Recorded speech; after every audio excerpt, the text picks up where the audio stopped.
அது எல்லாவற்றையும் சாட்சிகளாக இயேசுவானவர் கூறுகிறார். அதை நம்ம பார்ப்போம். இது எங்க இருக்குது? 31லேருந்து 39வது வசனம் வரை வாசிக்கிறேன். இப்போ 5வது அதிகாரம். என்னை குறித்து நானே சாட்சி கொடுத்தால் என் சாட்சி மெய்யாய் இராது. என்னை குறித்து சாட்சி கொடுக்கிறவர் வேறொருவர் இருக்கிறார்.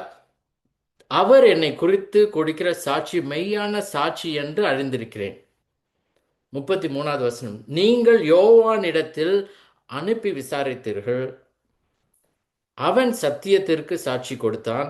நான் ஏற்றுக்கொள்கிற சாட்சி மனுஷருடைய சாட்சி அல்ல. நீங்கள் ரட்சிக்கப்படுவதற்காகவே இவைகளை சொல்லுகிறேன்.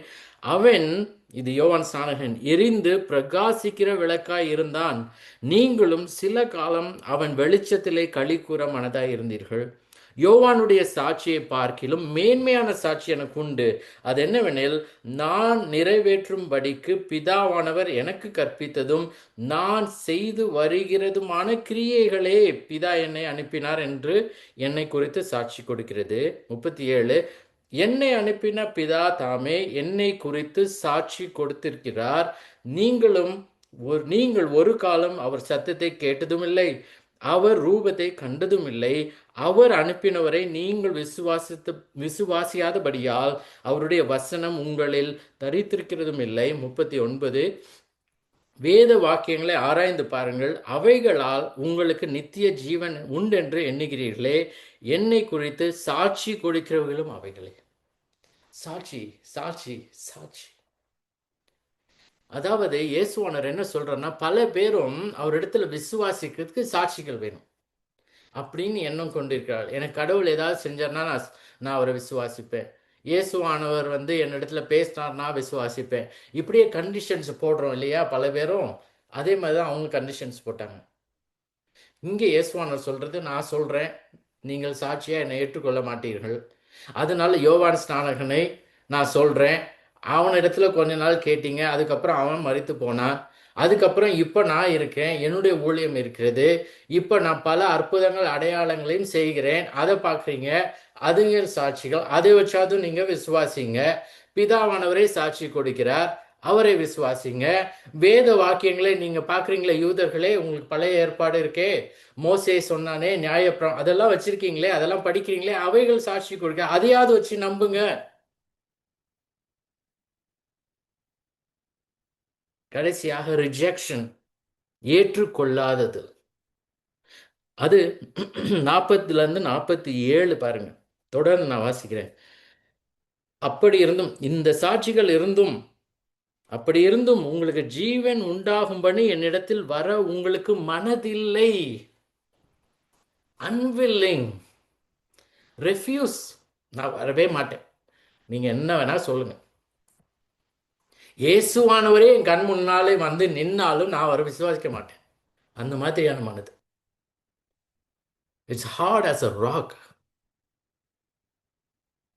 இயேசுவானவர் சொல்றார், அப்படி இருந்தும் உங்களுக்கு ஜீவன் உண்டாகும்படி என்னிடத்தில் வர உங்களுக்கு மனது இல்லை.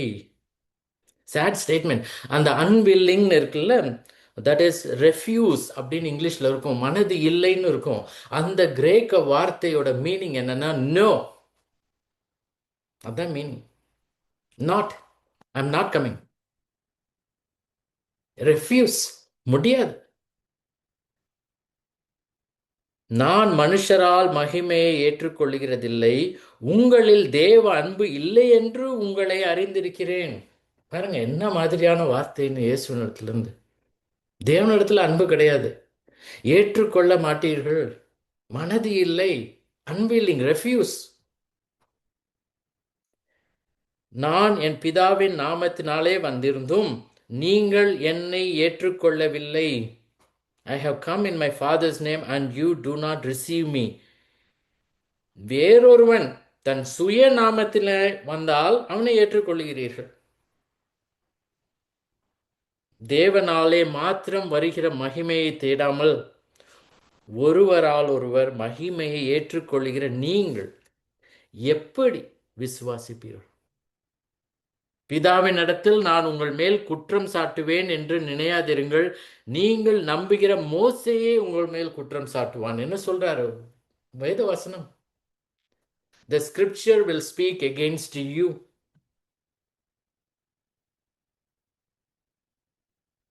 நீங்கள் மோசேயை விசுவாசித்தீர்களானால் என்னையும் விசுவாசிப்பீர்கள். அவன் என்னை குறித்து எழுதியிருந்தானே, அவன் எழுதின வாக்கியங்களை நீங்கள் விசுவாசியாமல் இருந்தால் நான் சொல்லுகிற வசனங்களை எப்படி விசுவாசிப்பீர்கள்? இன்னைக்கு கூட நிறைய பேர் பைபிள் வச்சு வாசிக்கிறோம், ஈவன் மனப்பாடம் பண்றோம், மற்றவங்க கூட சொல்றோம். ஆனா தேவனிடத்துல அன்பு இல்லை, விசுவாசம் இல்லை, இயேசுனிடத்துல விசுவாசம் இல்லை. ரட்சிக்கப்படாத மனுஷர்கள் இன்னைக்கும் மினிஸ்ட்ரியில இருக்காங்க, பாஸ்டர்ஸா இருக்காங்க. அவங்கள பொறுத்தவரையும் ஜஸ்ட் அ ப்ரொஃபஷன், ஒரு வேலை. எப்படி ஒரு டீச்சராக இருக்கோமோ, டாக்டராக இருக்கோமோ, இல்லை ஐடியில் இருக்கோமோ, அந்த மாதிரி ஒரு வேலை. ஏன்னா அதனால இன்கம் வருது, அவ்வளோதான். அதை தான் இந்த யூதர்களும் செய்தார்கள். பைபிள் வச்சுருந்தாங்க, மோசையே அவங்க வாசிச்சாங்க, ஆனால் விசுவாசம் இல்லை. அதை தான் இயேசுவானவர் சொல்லுகிறார். இட்ஸ் அன் இன்டைட்மெண்ட்னு சொல்றது, குற்றம் சாட்டுதல். ஸோ இதில் நம்ம பார்க்க போகிறது, முதலாவது குணமாக்குதல்னு சொன்னேன். முதல் 9 வசனங்கள் நம்ம இன்னும் வாசிக்கல அதை. அடுத்தது ஜட்ஜ்மெண்ட், நியாய தீர்ப்பு 22லேருந்து 24. அடுத்தது எழுப்பப்படுதல் 28லேருந்து 29வது வசனம். விட்னஸஸ், சாட்சிகள் 31லேருந்து 39. கடைசியாக ரிஜெக்ஷன், ஏற்றுக்கொள்ளுதல் 40லேருந்து 47. இத்தனை 5 காரியங்களும் இதில் இருக்குது. ஆனால் த மெயின் ஃபோக்கஸ் என்னது, முக்கியமான காரியம் இதில் என்னது, இந்த 5வது சாப்டர்ல, அதிகாரத்துல வசனம் 18, 19. அதுதான் சென்ட்ரல் ஃபோக்கஸ், மெயின் திங். அந்த மெயின் திங் என்னது, தேவனை தம்முடைய சொந்த பிதா என்று சொல்லி தம்மை தேவனுக்கு இயேசுவானவர் சமமாக்கினார். Jesus making himself equal with God. நம்ம சொல்றோம் அந்த சென்டரா இருக்குது, அதை சுத்தி நிறைய காரியங்கள் இருக்கும்னு. இயேசுவானவர் செய்த அற்புதம், அவர் சொன்ன சாட்சிகள், அவர் சொல்ல நியாய தீர்ப்பு, அவரை எப்படி ரிஜெக்ட் பண்ணாங்க, இது எல்லாமே எதை குறிக்கிறது, எதை சுத்தி வருதுன்னா, நடுவுல இருக்கிற இயேசுவானவரே தேவன், பிதாவாகிய தேவனுக்கு சமம் என்பதை குறிக்கிறது. பாருங்க, 18, 19வது வசனத்தை நான் வாசிக்கிறேன். யோவான் 5வது அதிகாரம். அவர் ஓய்வு நாள் கட்டளையை மீறினதும் அல்லாமல் தேவனை தம்முடைய சொந்த பிதா என்று சொல்லி தம்மை தேவனுக்கு சமமாக்கினபடியினாலே யூதர்கள் அவரை கொலை செய்யும்படி அதிகமாய் வகை தேடினார்கள். அவரை ரிஜெக்ட் மட்டும் பண்ணல, அவரை புறக்கணிக்க மட்டும் இல்ல, அவரை கொலை செய்ய வேண்டும். They wanted to kill him. ஏன் இந்த மாதிரியான ஒரு வெறித்தனமான ஒரு காரியம் என்றால், யாராவது பழைய ஏற்பாடின்படி எப்படி அவர்கள் மோசேயை வாசித்தார்களோ அந்த நியாய பிரமாணத்திலே, லேவியராகமம் 24வது அதிகாரம் 16வது வசனத்துல கொடுக்கப்பட்டிருக்கிற கட்டளை, கர்த்தருடைய நாமத்தை நிந்திக்கிறவன் கொலை செய்யப்பட வேண்டும், சபையார் எல்லாரும் அவனை கல்லெறிய வேண்டும். Whoever blasphemes the name of the Lord shall surely be put to death. All the congregation shall stone him. தேவ தூஷணம். எந்த ஒரு சாதாரண மனுஷனும் தன்னை தேவனும் பிதாவுக்கு சமமாகவும் சொன்னானா அது ஒரு தேவ தூஷணம், ஒரு நிந்தை. அதனால அவனுக்கு கொடுக்கப்படுகிற அந்த பனிஷ்மெண்ட் ஜெயில் கிடையாது, சாப்பாடு இல்லாம இருக்கிறது இல்ல, ஸ்டோனிங், கல்லெறிந்து கொள்ள வேண்டும்.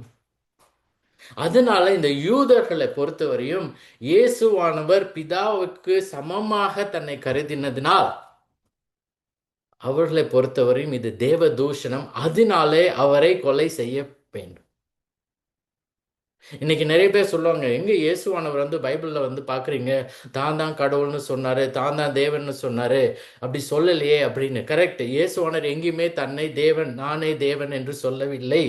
ஆனால் பாருங்க, இந்த வசனத்துல யூதர்கள் அறிந்து கொண்டார்கள் அவர் என்ன சொன்னார்னு. தே அண்டர்ஸ்டுட், புரிந்து கொண்டார்கள். அதனாலதான் கல்லெறிந்து கொள்ள வேண்டும்.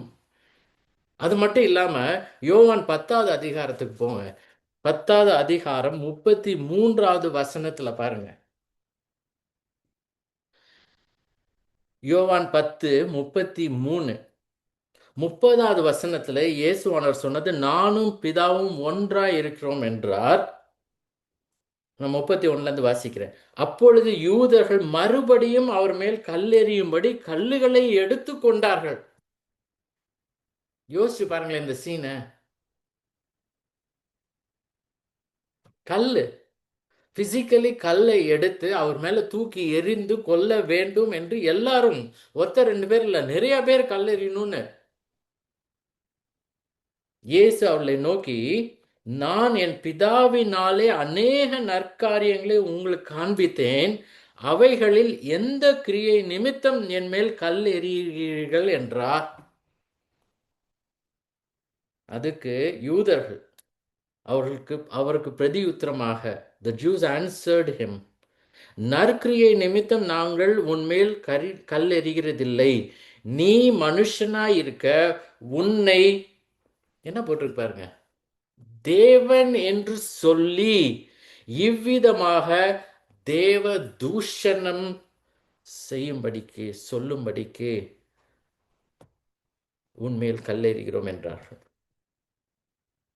It is not for a good work that we are going to stone you, but for blasphemy, because you, being a man, make yourself God. ஏன்னா இந்த யூதர்களை பொறுத்தவரையும் யோவான் 5வது அதிகாரம் 18-19 பார்க்கறது தான் central focus of this chapter. வேற எதுவுமே கிடையாது, எல்லாமே அதை குறிக்கிறது. இந்த குணமாக்குதல் நான் சொன்னேன், அது நடந்தது ஓய்வு நாள் அன்று, சாபத், ஆன் த டே ஆஃப் சாபத். 7வது நாள் சாட்டர்டே நடந்தது. பழைய ஏற்பாட்டின்படி அந்த 7வது நாள் ஓய்வு நாள். அந்த யூதர்களை பொறுத்தவரையும் அந்த அற்புதத்தை இயேசுவானவர் செய்திருக்க கூடாது அப்படின்னு சொல்லி இந்த யூதர்கள் அவரிடத்துல கோபப்பட்டு அவர்கள் என்ன பண்றாங்க, அவரிடத்துல அவர்கள் எப்படியாவது அவரை கொலை செய்ய வேண்டும் என்று அவர்கள் யோசித்தார்கள். அந்த ஓய்வு நாள்ல அவர் பண்ண காரியம் மட்டும் இல்லாமல் அவர் என்ன சொன்னார், தன்னை பிதாவுக்கு சமமாக எண்ணினார்.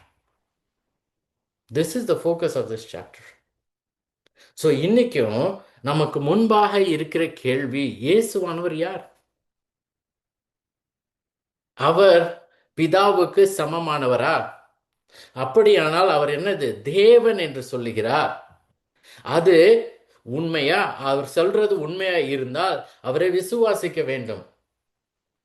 அவரிடத்துல நம்ம we have to surrender ourselves, நம்மை ஒப்படைக்க வேண்டும். அது சொல்றது உண்மையானால், அப்படி அவர் சொல்றது பொய் ஆனால் அப்போ he deserves death, அவர் கொலை செய்யப்பட வேண்டும். நம்ம முன்னாடி அதே மாதிரியான கொஸ்டின் தான். ரெண்டுமே இருக்க முடியாது, ஈதர் ஆர். இது அவர் தேவனாய் இருக்கிறார், இல்ல தேவனாய் இல்லை. he is either God or he is not God. he cannot be in between or both. So இந்த யூதர்கள் அவரை புறக்கணித்தார்கள்.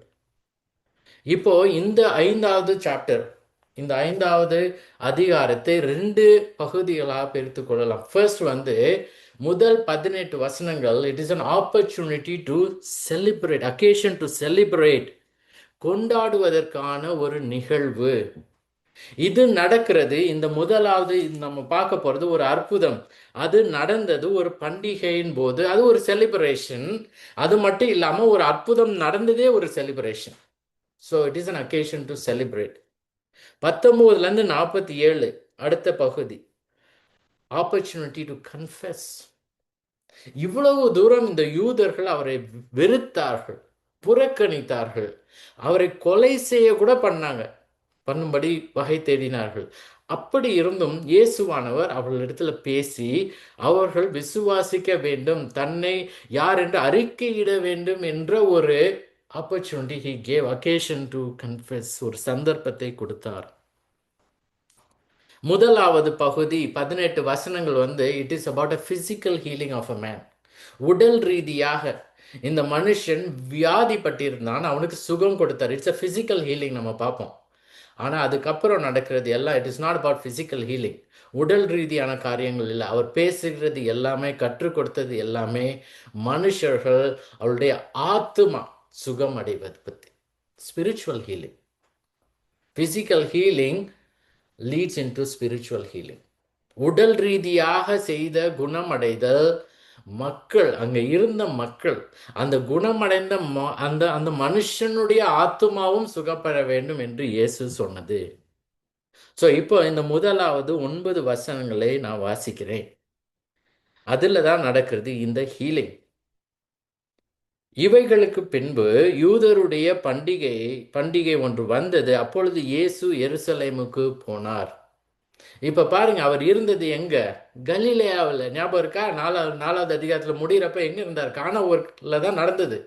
இப்போ கலிலேயாவில் இருந்தார். இப்போ யோவான் எழுதுகிறார் இந்த சாப்டர்ல, இவைகளுக்கு பின்பு யூதருடைய பண்டிகை ஒன்று இருந்தது. அப்பொழுது இயேசு எருசலேமுக்கு போனார். திரும்பி போறார்.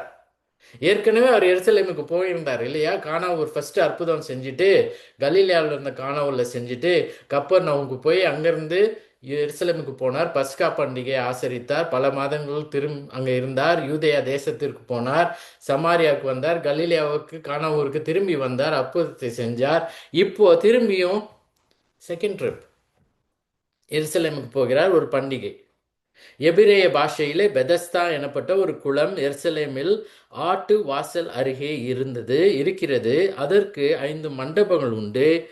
அவைகளிலே குருடர், சப்பானிகள், சூமின உறுப்புடையவர்கள் முதலான வியாதிக்காரர் அநேகம் பேர் படுத்திருந்து தண்ணீர் எப்பொழுதும் கலங்கும் என்று காத்து கொண்டு இருப்பார்கள். இப்போ நான் வாசிக்கிற வசனம் இங்கிலீஷில் கிடையாது, தமிழில் மட்டும்தான் இருக்கும். 4வது வசனம் இஸ் மிஸ்ஸிங் இன் இங்கிலீஷ். ஏன் அப்படின்னா அந்த பிரதிகள் நல்ல ஒரு பழைய பிரதிகள் மேனுஸ்கிரிப்ட்ஸில் இல்லை. அதனாலும் இட் இஸ் இம்ப்ளாய்டு 7வது வசனத்தில் இங்கிலீஷில். ஆனால் அதனால 4வது வசனம் தமிழில், ஏனெனில் சில சமயங்களில் தேவ தூதன் ஒருவன் அந்த குளத்தில் இறங்கி தண்ணீரை கலக்குவான். தண்ணீர் கலங்கின பின்பு யார் முந்தி அதில் இறங்குவானோ அவன் எப்பேற்பட்ட வியாதிவசனாய் இருந்தாலும் சொஸ்தமாவான். இப்போ 5வது வசனம், 38 வருஷம் வியாதி கொண்டிருந்த ஒரு மனுஷன் அங்கே இருந்தான். படுத்திருந்த அவனை இயேசு கண்டு, அவன் வெகு காலமாய் வியாதியஸ்தன் என்று அறிந்து அவனை நோக்கி, சொஸ்தமாக வேண்டும் என்று விரும்புகிறாயா என்று கேட்டார். அதற்கு வியாதியஸ்தன், ஆண்டவரே, தண்ணீர் கலக்கப்படும் போது என்னை குளத்தில் கொண்டு போய் விடுகிறதற்கு ஒருவரும் இல்லை. நான் போகிறதுக்குள்ளே வேறொருவன் எனக்கு முந்தி இறங்கி விடுகிறான் என்றார். இயேசு அவனை நோக்கி, எழுந்திரு, உன் படுக்கை எடுத்துக்கொண்டு நட என்றார். உடனே அந்த மனுஷன் சொஸ்தமாகி தன் படுக்கை எடுத்துக்கொண்டு நடந்து போனான். அதுக்கப்புறம் அதுதான் டிரான்சிஷன். இதுதான் அதோட நிறுத்திக்கலாம் யோவான். அதுக்கப்புறம் என்ன நடக்கிறது என்பதுக்கு ரீசன் எங்க? அந்த இது என்ன எழுதியிருக்கிற அந்த நாள் ஓய்வு நாளாக இருந்தது. அதான் எல்லாரும் என்ன பண்றாங்க? அந்த ஹீலிங் மிரக்கிள் அதில் கவனம் செலுத்துகிறோம். ஆனால் பாருங்க, அந்த மிரக்கிள் அவர் செய்த நல்ல காரியங்களால நடந்த இந்த கஷ்டம் ஓய்வு நாள். It was the day of Sabbath. Now that day was the Sabbath. அதுதான் it leads into everything else. அவர் செய்த காரியங்கள் அந்த சனிக்கிழமை அந்த ஓய்வு நாள் அன்னைக்கு செஞ்சிட்டாரேன்னு சொல்லி யூதர்கள் அவரிடத்துல கோபப்பட்டு, அது மட்டும் இல்லாம அவர் பிதாவாகிய தேவனுக்கு தன்னை சமமாக எண்ணினபடியால் கொலை செய்ய வகை தேடினார். நீங்க நெக்ஸ்ட் மீட்டிங்க்கு முன்னாடி இந்த 5வது சாப்டர் வாசிச்சு பாருங்க. நிறைய காரியங்கள் இதுல இருக்குது. உண்மைகள் எவ்வளோ அளவுக்கு இயேசுவானவர் கிருபையா இருந்து அந்த மக்கள் இடத்துல அந்த மெய்யாகவே ட்ரூலி 3 தடவை பயன்படுத்துகிறார் இந்த சாப்டர்ல. மூணாவது சாப்டர்லயும் 3 தடவை நம்ம பார்த்தோம் நிக்கோதேமுட்ட பேசினப்போ. இங்கேயும் மெய்யாகவே மெய்யாகவேன்னு சொல்லி எச்சரிக்கிறார், விசுவாசிங்கள்னு சொல்லி. நீங்க அதை வாசிக்கிறப்போ உங்களே ஆராய்ந்து பாருங்கள், என்ன மாதிரியான விசுவாசம். நான் இந்த எழுப்பப்படுதல், என்ன மாதிரி எழுப்பப்படுதலுக்கு காத்திருக்கிறேன். இயேசுவானவரை யார் என்று நான் விசுவாசிக்கிறேன். எதற்காக விசுவாசிக்கிறேன்? தேவன் என்று நான் விசுவாசிக்கிறேனா? அதுதான் ரட்சிப்பின் விசுவாசம். ஜெபிக்கலாமா? தேவனே, பரமபிதாவே, இந்த வசனங்களுக்காக உமக்கு நன்றி ஆண்டவரே. நாங்கள் சங்கீதம் 119 பார்த்தோம் ஆண்டவரே, எப்படி உம்முடைய வசனங்களை நாங்கள் அதில் ஆண்டவரே நாங்கள் எப்பொழுதும் எங்கள் மனதையும் வைத்து தியானிக்க வேண்டும், அன்பு கூற வேண்டும் என்று ஆண்டவரே. இங்கேயும் ஆண்டவரே இயேசுவானவரும் அவரே வார்த்தை, மாம்சத்திலே தேவன், அவர் வார்த்தை, அவர் இந்த ஸ்கிரிப்சர்ஸ் வசனங்களை ஒரு சாட்சியாக சொல்லி இந்த மக்களை விசுவாசிக்க அவர் அவளுக்கு ஒரு ஒரு ஆப்பர்ச்சுனிட்டியை கொடுத்தார் ஆண்டவரே. நாங்களும் இந்த வசனங்களை கேட்கிறோம், வாசிக்கிறோம். எங்கள் மனதையும் நீர் மாற்றும் ஆண்டவரே. நாங்கள் இன்னும் அதிகமாய் விசுவாசிக்கிற ஒவ்வொருத்தருமே எங்கள் ஆண்டவரே, ரட்சிக்கப்பட்ட ஒவ்வொருத்தரும் ஆண்டவரே, இந்த வசனங்களை நாங்கள் ஆண்டவரே ஒரு அன்போடு, ஒரு நல்ல ஒரு ஒரு சந்தோஷத்துடன், மகிழ்ச்சியோடு ஆண்டவரை நாங்கள் வாசிக்கவும், அறிந்து கொள்ளவும், அதன்படி வாழவும். விசுவாசிக்காத மக்கள் ஆண்டவரே தங்கள் மனதையே அவர்கள் உம்மிடத்தில் ஒப்பு கொடுக்க நீர் கிருபை செய்தலும். ரட்சியும் ஆண்டவரே, பல பேரும் உம்மிடத்தில் வர நீர் கிருபை செய்தலும். எங்களுக்கு நீர் தந்திருக்கிற இந்த தருணத்திற்காக உமக்கு நன்றி. It is a privilege Lord. நாங்கள் யாரும் தகுதியே கிடையாது எங்களில், ஆனால் இயேசுவின் மூலமாக இந்த இந்த ஒரு பிளஸ்ஸிங் ஆசீர்வாதத்தை கொடுத்திருக்கிறார் ஆண்டவரே. அதுக்கு உமக்கு நன்றி ஆண்டவரே. இந்த வசனங்கள் எங்கள் மனதில் எப்பொழுதும் இருக்க நீர் கிருபை செய்ய வேண்டுமா? இயேசு மூலம் ஜெபிக்கிறோம் பிதாவே. ஆமென்.